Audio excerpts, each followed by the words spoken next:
All right, let's go ahead and get started. We're going to be talking about putting the stuff in the bin, and then Harold's going to open us up with a word of caution.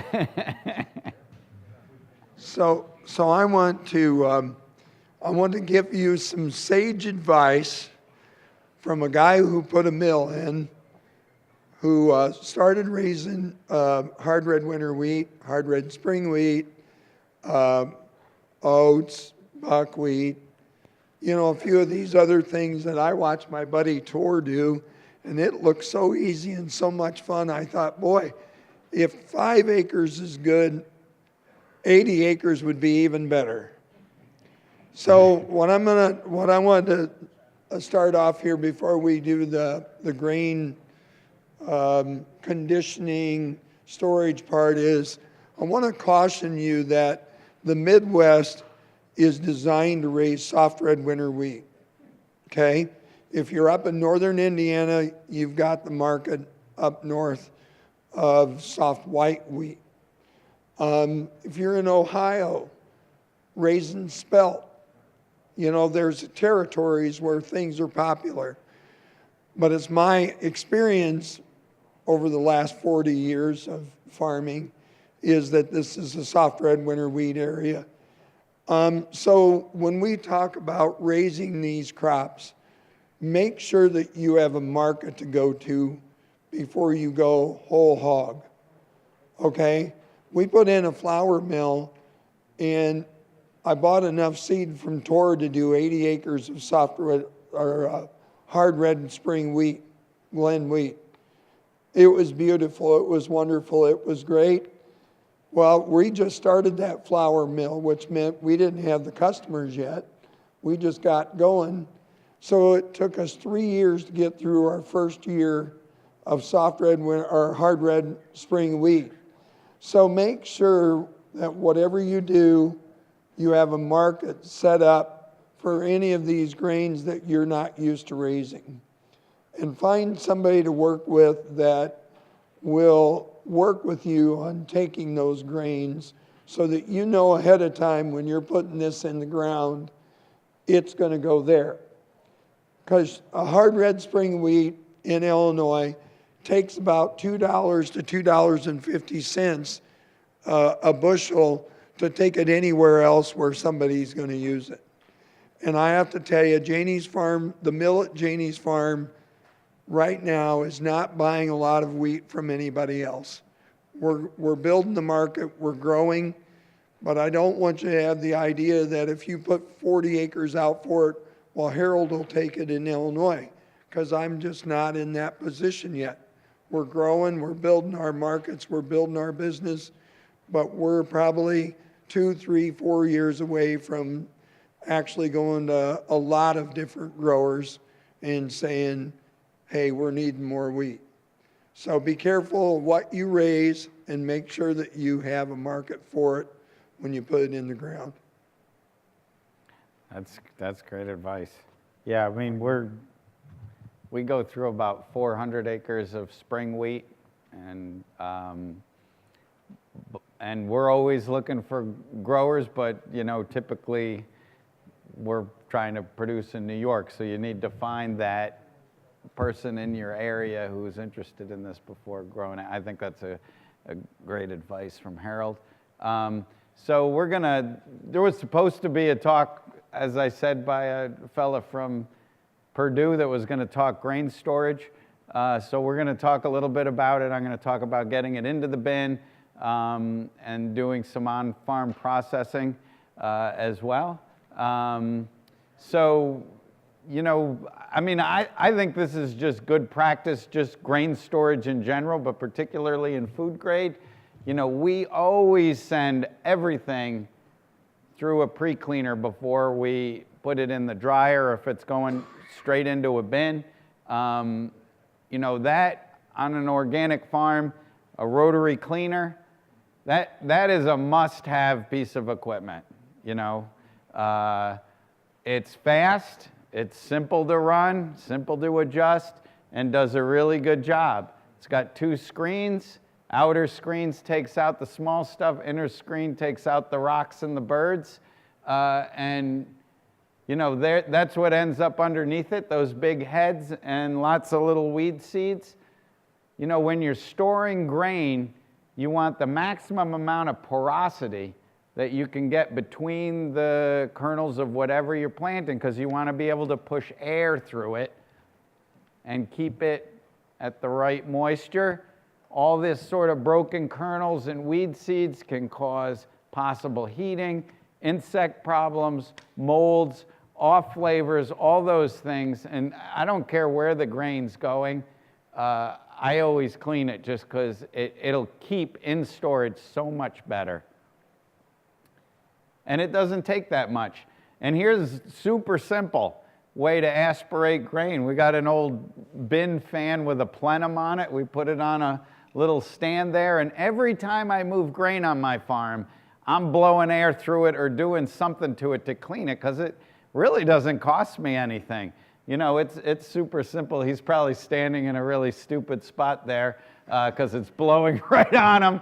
So I would suggest standing on the other side of the fan, but, you know, maybe he had a late night or something. That's Kevin who works with us. So simple fan like that, blow through the stream of grain. You can take lots of dust out of it. You can take light kernels, little pieces of cob and corn, you know, little pods and soybeans, and you know, why not do that? It doesn't cost much. You know, I don't know, Harold, do you have any other techniques you use when you're putting grain in storage besides rotary cleaner? And do you do any aspirating at all? We do the same. We run it through a rotary screen, and then we have had a situation where we had to bring it back out and actually run it over a clipper. So yeah, if it's dirty enough. So I'm going to talk a little bit about grain drying, and Harold's going to talk about the systems they use on their farm. This is what I use, which is a batch dryer. For food grade stuff, you know, this is maybe the slowest drying method and the most labor intensive method, but nothing will dry grain to a higher quality than a recirculating batch dryer. It's going to give you the highest quality grain coming out. The other really nice thing, especially in organic, where we're going to have more weeds and crap in our grain than stuff that's been sprayed, is inside that central auger that recirculates to the top. These GT batch dryers have a cutout in there, and you can put screens into the auger so that as the grain is circulating around, you can put different size screens that'll take weed seeds, broken kernels, pieces of crap out, and it comes out into a bucket. We have a 55-gallon pail, so the whole time you're drying it, you're slowly cleaning it with that cleaner, and when that gets out of there, all that circulating has polished the grain, and it's got all the small and broken kernels out of it, and that stuff just looks beautiful. So, you know, you guys farm at a lot bigger scales than I do, but on my farm, this thing does 500 bushels at a time, and I get really nice quality grain out of it. So for food grade, if you're selling into a flour mill like Harold's or a place like mine that's using stone milling in particular, moisture is super critical. So we want it 13% or a little less. You know, what happens is if it's much over 13%, when you grind it with stones, it smears the stones, and the stones get all clogged up with wet grain. So, you know, drying is important, A, for keeping the grain, and B, you know, your buyer might want it at a certain moisture. You know, I tell everybody 13% or a little less, and that's where we want it. And if they get it too much over there, we might dock them because we know we're going to have to peel our mills apart. And then, you know, depending on the market you're going in, or if you're going to save your own seed, I know this is stuff you probably already know, but I'm going to say it again. Keep the temperatures down. Look and see what temperature that needs to be. You know, for myself, if it was just going to a distillery, I wouldn't worry about it, or a livestock feed, we could higher temperature. But a lot of times my grain might be going to a couple different buyers. If it's going to a malt house, or I'm going to use it for seed later, and I dry it at too high a temperature or get the grain, total grain temperature too high and kill the germ, I could lose that market, or I could end up having to buy seed. So be really careful about how you set your temperatures on the dryer, and each grain is more or less sensitive to temperature in terms of germination. Buckwheat is super sensitive. Over 100 degrees really is starting to get into dicey territory, and we grow buckwheat seeds, so we have to be real careful. If it's a 90-degree day out, I mean, I just have that fan maybe idling just a little bit to add a little heat to it. And then, you know, as I talked before about falling numbers and pre-harvest sprouting, that's really important both for malting and, you know, for the milling trade. So, you know, if it's wet, go out there and harvest it wet and dry it. And I know it's a pain in the ass and you don't want to run the dryer and it costs a little bit of money, but you just got to get used to going out there, and if the grain's still wet and you got to do it, you just do it, because you got to keep thinking quality, quality, quality. If you want that extra dollar, you got to do the extra work. Yeah, and I would say, you know, it's just reiterating the harvest it when it's wet. And you know, wet wheat is not fun to handle, but this is just what we do. And I'm going to have Harold come and talk about the drying systems he uses on his farm, which maybe will be more like what you've got here in Indiana than what I'm using in New York. I don't know. Well, a couple things. We've got all different methods of drying. After we met Thor, we bought one of these dryers, and where it's really worked in well for us is when we're doing smaller lots, like especially grains that we're going to be milling, or we've already taken white corn out of a bin that was 15.5. They wanted it at 14. We threw her in the dryer bin, ran it through a cycle, and it was ready to go, and we met specs. So I kind of recommend, if you're going to be an organic farmer, to have one of these. Starting out as an organic farmer, and I take it from the things that I saw of who the dynamics are here. A lot of you are either thinking about transition, you're in transition, or you're leaning towards going that way. So always be cognizant of your quality, like we've been talking about. But we've got 10,000 bushel bins with dryer fans on them. We've got 36-foot bins with dryers on them, or low temp. We also have what's called the agri-dry system. For anybody who's aware of that, you can put your grain in, your corn in at 20 or 21, and it has the sensors in, and it'll automatically run the fan and the heater, and it works real well at drying it from top to bottom. That being said, for somebody who's always set his own dryer fan, and it over dries the grain on the bottom a little bit, so you'll be coming out of the house and it's drizzling out and your fan's running. So it will actually re-moisturize the grain in the bottoms of the bin to bring it back up to where it's consistent moisture from top to bottom. That system works pretty well for us. We only got 2 bins with that on it, and I'm just German enough that the cost of what one of those is, I haven't done it to all the rest of our bins.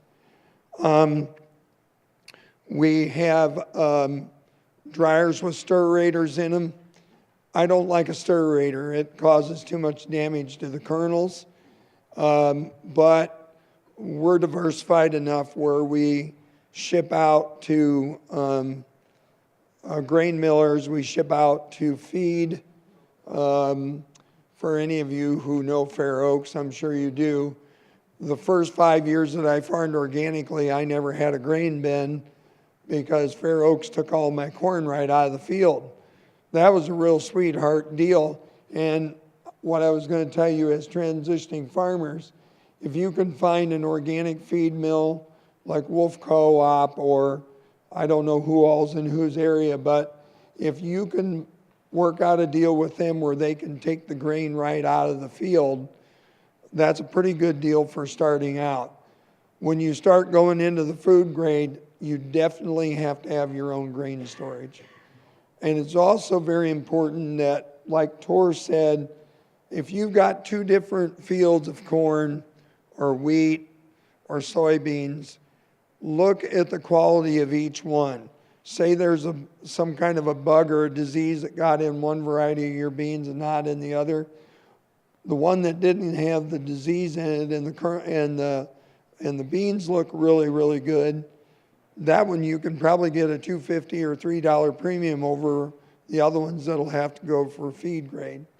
So make sure that when you're harvesting, you're really looking at each individual field on its own. Because of where we're at and what we're doing, we have to commingle a lot of grain, and we have to make sure that the grain that we're putting in the bins matches each other's quality. You're doing great, Harold. Keep going. Conveyors. If you're doing organic production, especially soybeans, high quality corn. We're raising some open pollinated heritage grains. It's important to run it through a conveyor as much as possible. Every time you go through an auger, and we've got 2 13-inch augers, every time you go through one of those, the quality is never as good when it comes out as it went in. And be cognizant of the amount of time, the quality of your auger. If it's war, you're going to grind up the kernels more. Maybe run it through slower. But when you go to be an organic farmer and you want the premiums, you got to be thinking like you're a processor, and you got to be thinking about how you're going to make the corn or wheat or whatever that went into that bin look just like it did when it comes out as it did when it goes in. So, very, very important on your grain handling. So running the augers slow, using conveyors. And I realize at the beginning when you're first transitioning, these are all things that you'd like to have. Maybe your banker or maybe your wife doesn't think she wants it as much, but I've already put a bow on a conveyor and pulled it in and wished my wife a happy birthday. So I'm just saying, things can happen. But anyway, use what you've got. I'm sure Thor's going to get into this pretty soon, but I'm going to throw this out while I'm talking to you. If you're taking over another farm, if you're farming, going from conventional to organic, going from feed grade to food grade, clean those bins out. If you can do it early enough in the fall, go in there, make yourself a PVC pipe with a brush on it. Make sure you clean the whole wall off, because insects love dust. And that's the one thing that's going to kill you in the end, if nothing else has gotten to you, is if you get infestation of bugs in your storage. And I'm sure you're probably going to talk about the temperature, aren't you? Yeah, I can. You go for it, Harold. Okay, if you want to keep something food grade, you want to make sure that you store it at under 60 degrees. 55 is better. So this spring, when it's starting to warm up and you get those cool nights, flip your bin fan on and get your bins, the temperature of your grain in the bins down under, I actually like to have it around 40 or 45. It's crazy that in the summertime when I'm running grain out of a bin to go to the cleaner and then to the mill, the grain is actually cold. Now I understand on the outside of the bin it's going to warm up, but there's a lot of mass in there. And so that will help you to keep the insects out of your grain. But the other thing you need to do is every so often, and especially if you have an infestation, take your floor up in your dryer bins and clean all the dust and all of the cracks and everything that's underneath there, because that is a haven for insects. And believe me, when you've got this beautiful 7,000 or 8,000 bushel bin of wheat and you start to run it out and there's these little black beetles come out of it, you're going to get sick in a hurry because your market's not going to want that. So there's a lot of things that as an organic farmer as a conventional farmer you take for granted because it doesn't matter to the end user. But when you're doing organic food grade, you need to take a lot of these steps. And believe me, I got a couple of young men that just hate to see June come around because we'll be pulling up the floors of a couple of our bigger bins and cleaning them out. And of course, those skinny little buggers, they get to go down in there and take the vacuum. And, you know, I pay them well, I feed them well, so they don't mind me much. But they don't look forward to when we start cleaning out underneath the grain bins. But again, that's something that's necessary to think about. So you got to be thinking like anything that can go wrong will go wrong, and you want to make sure and prevent that. Yeah, I would just double down on what Harold said about the cleanliness of the bins. That's a big deal. Bugs in grain storage, you know, I've got grain on the farm 24/7. I got grain coming in from a lot of other guys. We had a big weevil infestation last year. We had to pull floors out. Really be very clean in terms of being very thorough about cleaning all the cracks out. I agree with Harold on pulling the floors up from time to time. You'll be shocked and disgusted by what's under your grain bin floor when you do it. A couple of things to just add to that we do is we always lay down diatomaceous earth onto the flooring before we put the grain in. And the first, you know, load or two of grain that goes in the bin on the floor, we add some diatomaceous earth to that. DE is Organic Omni approved. If you look at diatomaceous earth under a microscope, it looks like shards of glass, very finely ground. That gets into the air passages of the insects and kills them. You want to have a really good mask on. I mean, you can eat it, it's a food grade product, but you don't want to breathe it because it'll do the same thing to your lungs. But diatomaceous earth is very effective, so we put it down. The other thing I'd add about temperature, I've read some studies about, if you look online, insects will die after so many hours of exposure to certain low temperatures, and they've actually did a lot of studies on this, and you can look up different sawtooth flower beetle, confused flower beetle, granary weevil, blah, blah, blah, and see how many hours at what temperature it'll take to actually kill them, the larvae or the eggs. So where I am in New York, it gets really cold, and on those super cold nights when it's -10 out, I got my bin fans going, and I'm killing bugs. So lower the temperatures, like Harold said, as quick as you can in the fall. And if you get some really cold days, you know, go out there and blow into the bins. That'll kill the bins underneath the drying floors and in the grain, and keep the grain temperatures down. You know, the other thing we always do is, you know, we have a lot of problems with Indian meal moths. So we have pheromone traps that we put in there and sticky traps that hang inside the bin.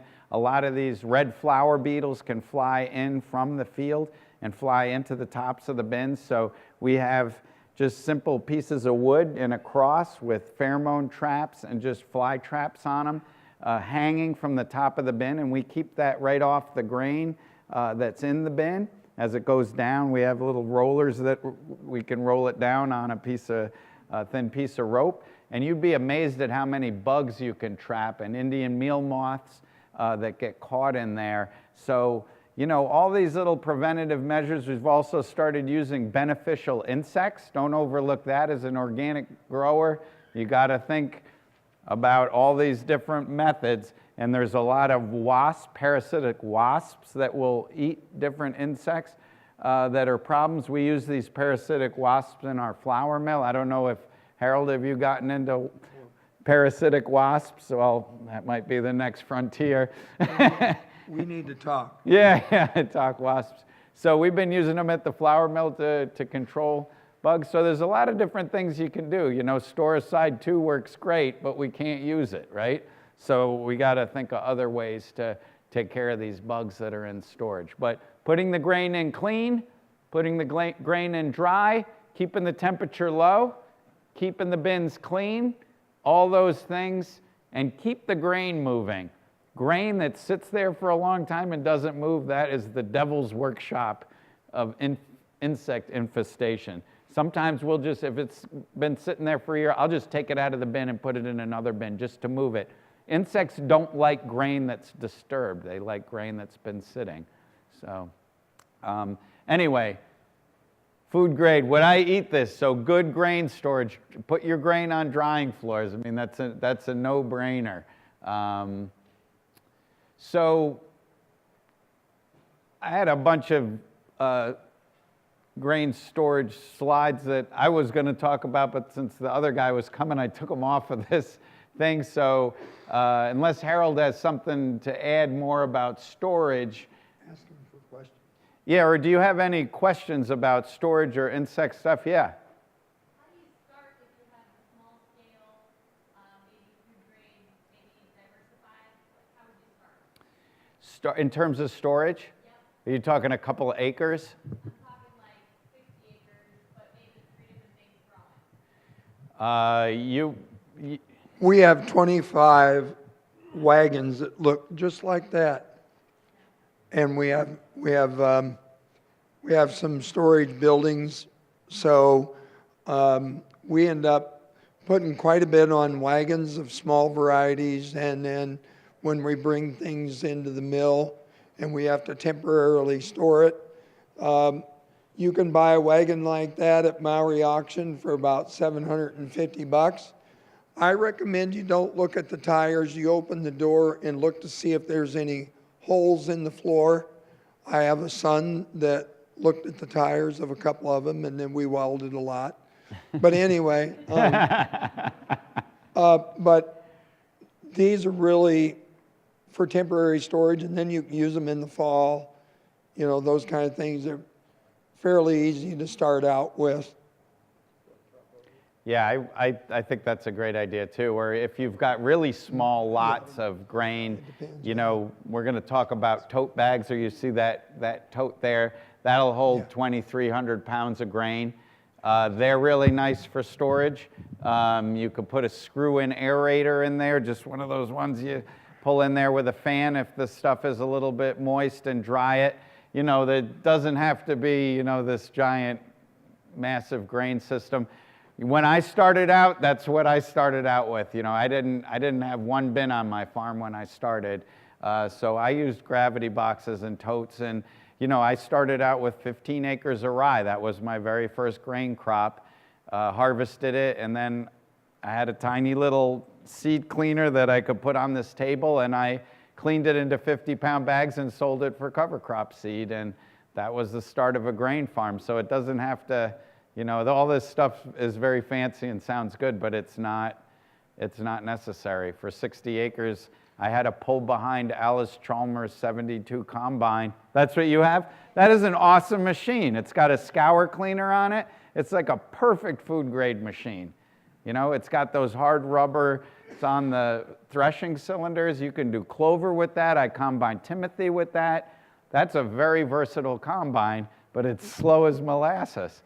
You know, so but it's all scale appropriate, right? I mean, you don't need a John Deere 660 on 60 acres. So anyway, we're just gonna, yeah, go ahead. Could you expand more about the diatomaceous earth? Oh, diatomaceous earth, yeah. How you put it in, when you put it in, you blend it? Oh, yeah, say the question. Okay, so this next question, hopefully you caught the previous question, is about the diatomaceous earth. They want me to expand on how do you apply diatomaceous earth to the grain. So in the bin, what I do is I have an old style colander that's just a weaved metal colander. I have a pail, I put it in there, and I just tap it like I'm sifting flour, and I just lay a layer across the flour and make sure and go on the very edges. I tap on the side of the bin and walk around it so that the diatomaceous earth falls down into the edge pieces on the flooring. They've always got cracks in them that the grain, you can't get it out. You want that diatomaceous earth to fall in along that floor. I open up the bin well, put it in there. Some guys will take and put it in a coffee can and just blow it underneath the floor with the bin fan. And that blows it in underneath, gets all over the inside of the bin, blows it up into all the cracks. That's a really good way to spread diatomaceous earth in. And so when we're putting grain in the bin for those first couple of loads on the floor, just need to do the bottom, because they're going to come in through the bottom and they're going to probably come in through the top.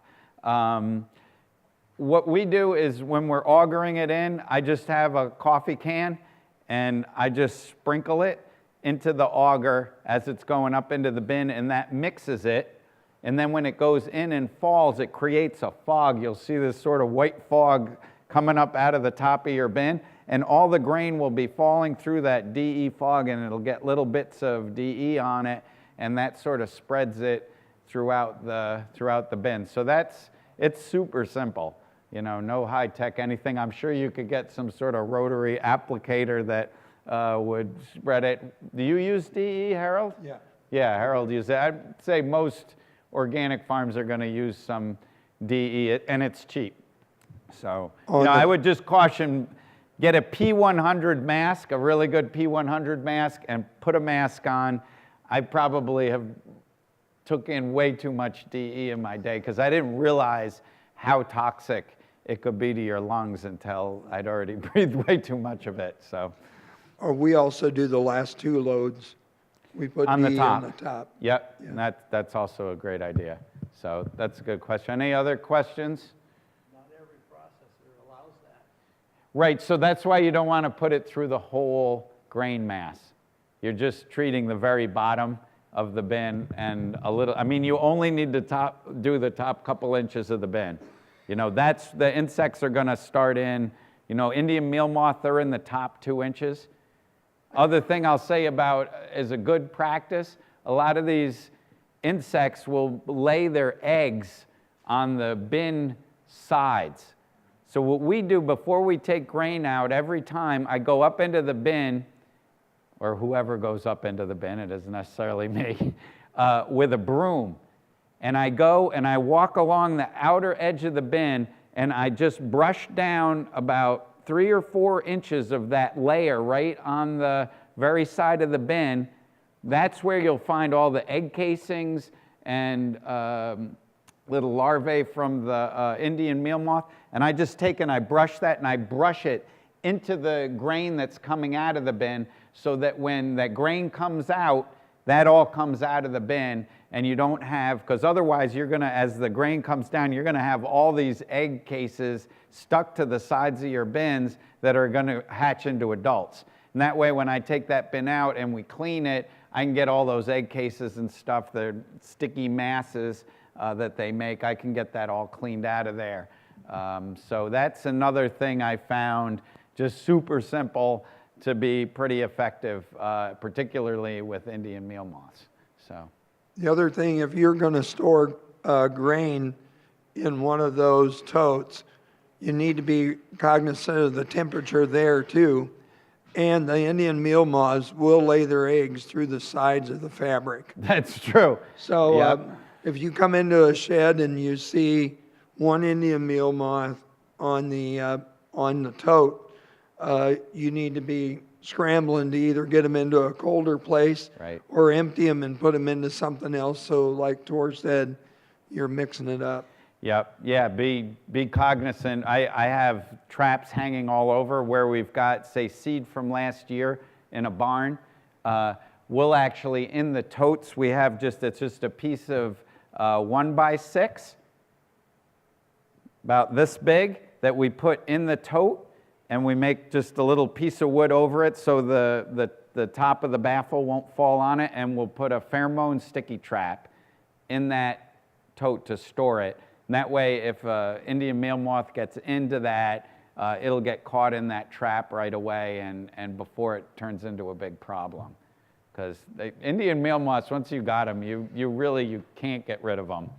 And if you do food grade, I can almost guarantee you're going to have some Indian meal moth problems.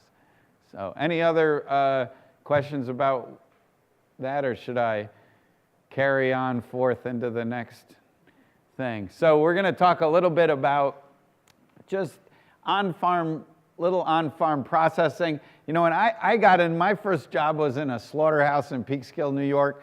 And I grew up down by the city. This was one of the last working farms that was still there. And this guy had suburbs all around his farm, lots of pressure. He had a livestock farm. He raised a lot of pigs. And the way he was able to keep going was, instead of trying to be a wholesale hog farm, you know, we'd sold meat directly to the customers. And so, you know, my formative years of agriculture was doing this sort of thing and watching how this guy, you know, took his pigs and added some value to them by slaughtering them, cutting them into pork chops, selling them to the fire department for pig roasts, blah, blah, blah. We did lambs and beef and all sorts of animals. But this guy was actually able to survive, and that farm is still in existence today, just by adding some value to what he was growing on his farm, which was livestock. And so when I got into farming and I was just getting going, I was thinking, well, you know, I can't be a huge farmer. What can I do on this farm to just be more like Di Maria and his slaughterhouse? You know, how does that translate to a grain farm? And so, you know, why sell the whole hog at the lowest price by the trailer load? I mean, if you're selling commodities by the trailer, this is the absolute worst price you're going to get. And we all know the processors are making all the money and the farmer can barely survive, you know, and that just, you know, it just pissed me off. And I wanted to capture some of that dollar. And, you know, honestly, it doesn't take a whole lot to make your grain worth a whole lot more. You know, this is the grain farmer's equivalent of the package of pork chops. You know, sell it in smaller packages. You know, start out with one buyer, like Harold was saying. Find a distillery. Find somebody who wants to buy some grain with you. You're not going to sell your whole farm this way, but the more of this you can do, the more profitable your farm's going to be.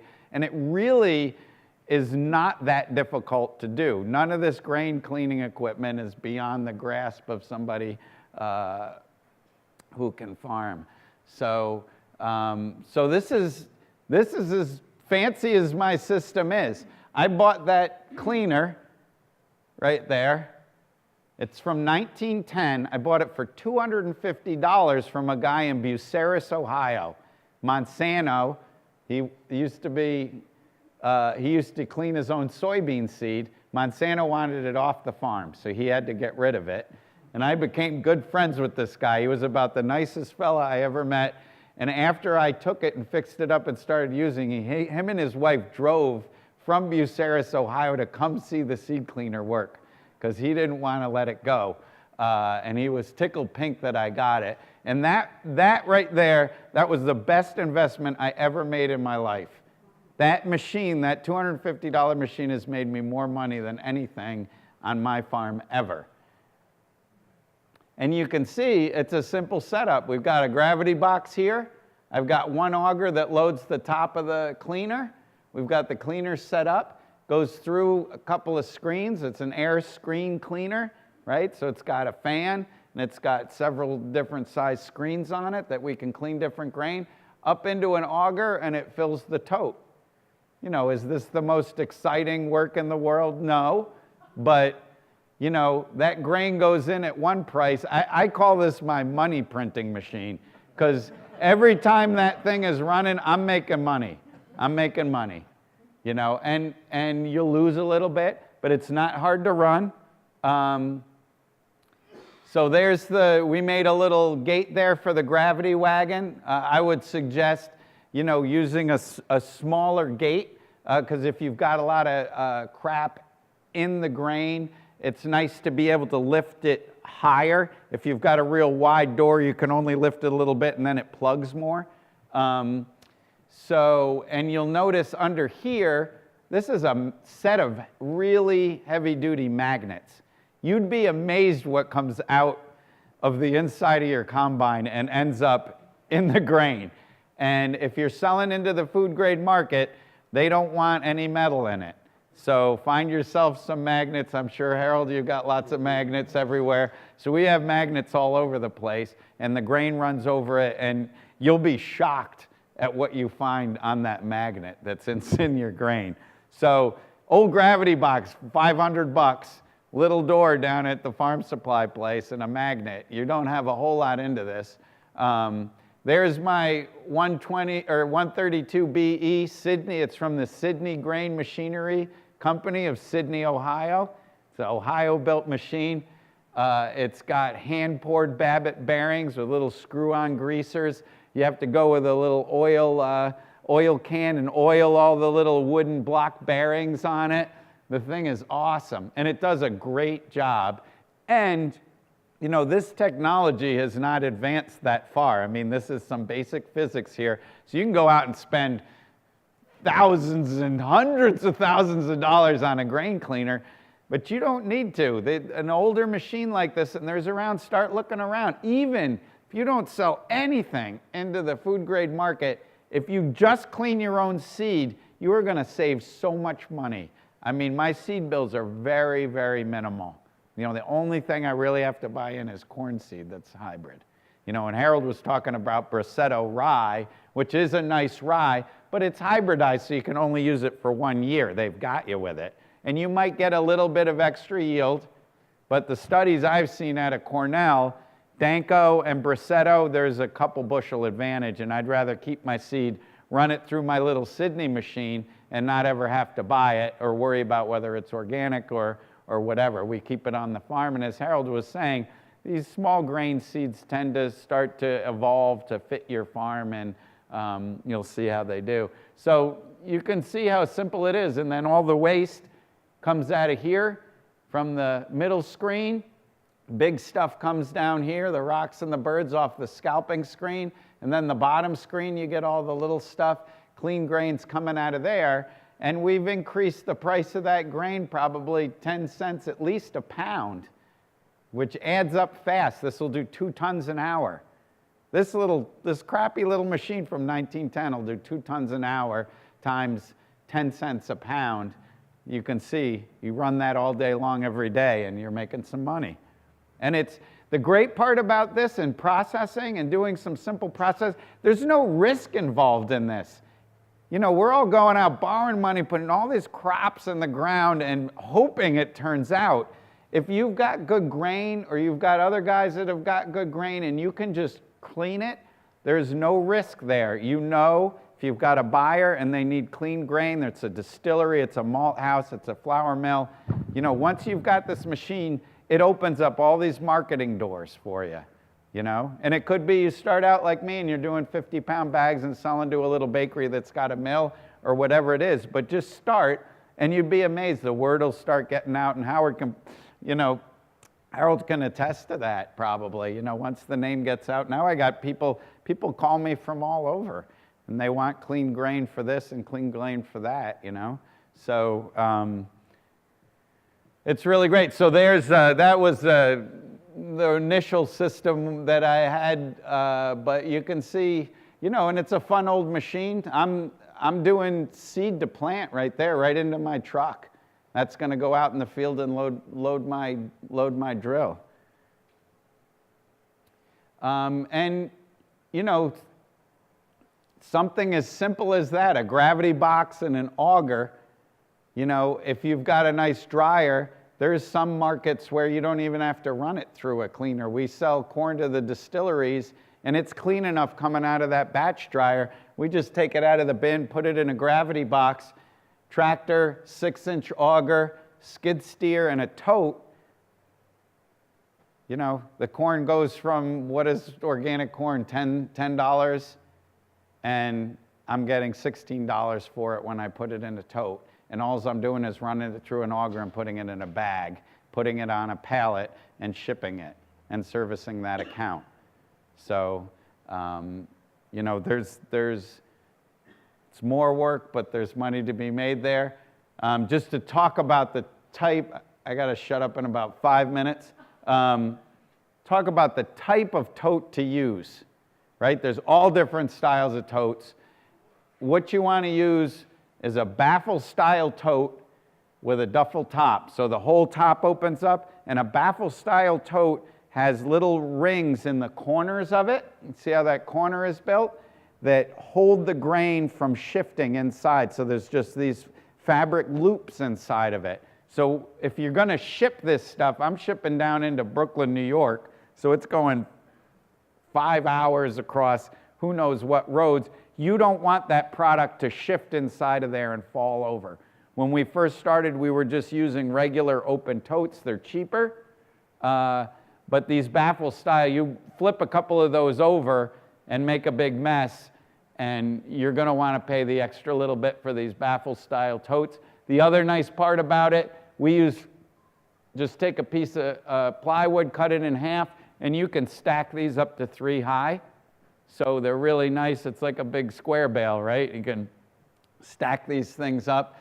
And the places that I sell to appreciate having these totes because they're often short on space, so they're able to stack the totes. Those other style totes, that's just a big open bag, they don't stay together well. So, you know, all this, we can make some extra money, but you got to remember that you're also going to be in the customer service business. I get a lot of calls, emails. I just got an email from a distillery in Pittsburgh. I need 12 tons of red wheat for distilling. You know, you gotta, if you're going to make this relationship work, you gotta, you know, as I say, stop farming and start loading. We have trucks coming, you know, a couple days a week to pick up totes, and sometimes I'm 15 miles away planting corn, and the trucker says I'm going to be there an hour. Well, I got to jump off my corn planter, go back and get this truck loaded because this guy's counting on me.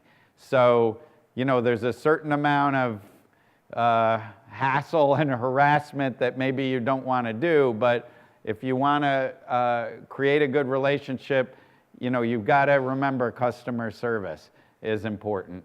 But I'll also say that most of these customers, I try to get everybody to come to my farm, see what the farm's like. These guys from Brooklyn, they don't know nothing about that. But when they come and see what's going on there and I explain to them the process, you'd be amazed at, if I'm saying, hey, I'm planting corn, I know you need it Wednesday, it's going to rain on Thursday, could we do it then? People will work with you. They want to work with farmers, and they understand that we're, you know, if you make that clear to them, they're going to understand and be flexible. But you have to point that out and kind of demand that. So I got 1 minute. All right, 1 minute on pricing and sales. So just so you can see some of the prices that we get. So I know Harold gets more money for his rye than I do because I talked to him about it. But this is the prices that I'm getting. So 25 to 35 cents a pound in the tote. And that equates to, you know, for my hard red wheat, you know, that's $15 to $20 a bushel. We average about 55 bushel wheat on my farm. So that's a pretty decent income for us. Corn and rye are in the $14 to almost $20 range into these markets. So these are some of the distilleries that I work with. The other, plus here is these are a bunch of really cool people. I've made some great friends, and you get to go visit them, try a little bit of the product, see what your corn tastes like when it's distilled. So there's some fringe benefits to this whole gig. Maltsters and breweries, there's some of the prices we get for that. They're fairly similar. Actually, the thing about the maltsters, they're generally under more price pressure than the distilleries, so the prices are actually a tiny bit lower generally. But my big malt customer, they're buying tractor trailer loads of clean grain. So, they might be paying 24 cents instead of 25 cents, but we can clean that and put it on a tractor trailer load, and then I don't have all those bagging, which takes a lot of, so you gotta weigh that. These are the fellows that do the Warthog wheat. These guys are a really big brewery. They buy just raw wheat from me to make one of their beers. So there's a lot of different, you can go direct to a brewery, or you can go through a malt house. This is just give you an example of, this is the grain contract that I use for my flour mill. Because we've talked all about these quality things. So what does this look like on a grain contract? Basically, we're going to buy 2% at the price that we've quoted of foreign material, and then after that, because of the price we pay, it's going to be dockage. So that's when all this pre-harvest cleaning and stuff comes in, because you want to try to come in under that. So here are some of those no noxious weeds, right? Those are all weeds that I talked about. We don't want those in there because it's going to make us have to do some extra cleaning, and if we have to do that, it's incumbent on us to charge. We didn't really talk about what falling numbers was, and I guess I don't have time here to do it, but that's a measure of sprouting. These are some measurements that they're going to take of how sprouted the wheat is, and these numbers will tell us that. There's Don, we talked about that. Moisture, and we basically, what we've done for price for our flour mill, and I don't know if these prices reflect what Harold might pay or not, but for wheat, soft weight wheat and rye, it's 20 cents, 28 cents, 14.46 a bushel. Those two don't really have protein issues. Rye and wheat, soft wheat, we're not worried about. We're more worried about too much protein in it. And so we've made the price structure here based on percent protein, and this is to make up for the fact that spring wheat and winter wheat don't yield the same, and the spring wheat is more inclined to get weedy and be a pain in the ass, and it threshes hard. So what we've tried to do is, spring meat, where I am, 35 bushel-ish range. Harold, what do you get there? We've had as high as 50 and as low as 25. Yeah, so I don't think I've ever achieved 50, but so that is possible. So, if you plow down a good clover crop, generally I'm getting in the 13 to 14%, so that's almost, you're getting on to $20 a bushel wheat. That's for bulk, uncleaned wheat delivered to the mill. National Quality Inspections is a really good place to get stuff tested. We have all of our growers, myself included, I grow for my own mill, send it out there, and that way everybody has a like-for-like test, because some of these protein tests are done in different ways. And so since we pay on protein, we want all the growers to have the same test with the same method, so it's fair to everybody. We'll buy wheat that's lower than 10 at 28%, because this contract was a few years ago, and now we've realized that total protein, as I said, isn't the be-all and end-all of bread quality. So it might be you've got some Warthog wheat that's 9.5. Well, if we take it to the bakery and we bake with it, and it makes great bread, it's great wheat no matter what that is. So that's that's that. And so I'm going to stop here. I'm a little over time. I was going to talk about buying and buyers and sellers and what I look for, but I didn't get all the way through. So. Well, let's give Tor a round of applause. And Harold. And Harold. Thank yes. you, Harold, for your input. I didn't tell you this, Tor, but that clock's 5 minutes fast. So, Oh, it is? So until I start to see the other people kind of come up, we can take a couple questions, if there's any out there. I did have a couple come in, but you can just raise your guys' hands. I can take the mic out to you. Got one back there. Oh, yeah.